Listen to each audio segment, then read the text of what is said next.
हनुमंत आनंदराव हुले, मुक्काम पोस्ट नारोडी, तालुका आंबेगाव, जिल्हा पुणे। साहेबांनी आमच्या नारोडीत एक गोड नदीवरती मोठा पूल बांधला, जवळजवळ 3.5 कोटीचा। त्यामुळं चास, गिरवली किंवा जुन्नर तालुक्याला आमच्या म्हणजे नारोडीवरून किंवा इकडून मंचरवरून जाणं सोयीस्कर झालेलं आहे। त्याचप्रमाणे गावात सुद्धा दळणवळण वाढून गावातील छोट्या व्यापाऱ्यांचा फायदा झाला।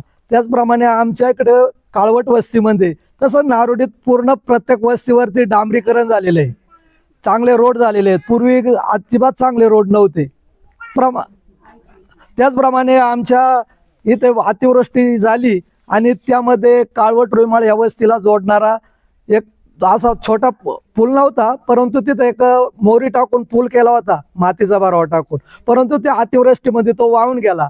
त्या ठिकाणी साहेबांनी स्वतः भेट दिली होती त्या वाहून गेल्यानंतर, आणि त्यांनी ते पाहिल्यानंतर तिथं एक मोठा पूल बांधलेला आहे। 60 लाख रुपये खर्च करून मोठा पूल बांधलेला आहे। त्यामुळे आता या दोन्ही वस्त्या आमच्या जॉईंट झालेल्या आहेत।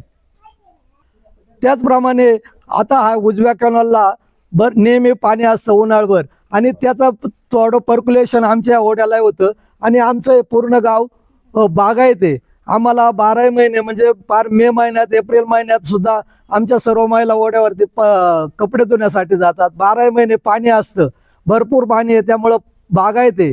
त्यामुळं आमचा हा परिसर किंवा आमचं हे सगळं नारोडी गाव वळसे पाटलांच्या मागे 100% खात्रीने उभे आहे। तुम्हाला लाभार्थी म्हटलं गेले, आता जे आम्हाला लाभार्थी म्हणतात तेच खरे लाभार्थी आहेत। आम्हाला कोणताही लाभ झालेला नाही, पण त्यांनी 10 वर्ष कारखान्यावर, त्याचप्रमाणे 6-7 वर्ष मार्केट कमिटीवर राहून सुद्धा भरपूर लाभ घेतलेला आहे। आंबेगाव तालुक्यात त्याला प्रत्येक माणूस हा लाभार्थीच आहे, आणि दिलीप वळसे पाटलांनी भरपूर कामं केलेली आहे, त्यामुळे प्रत्येक जण लाभार्थीच आहे।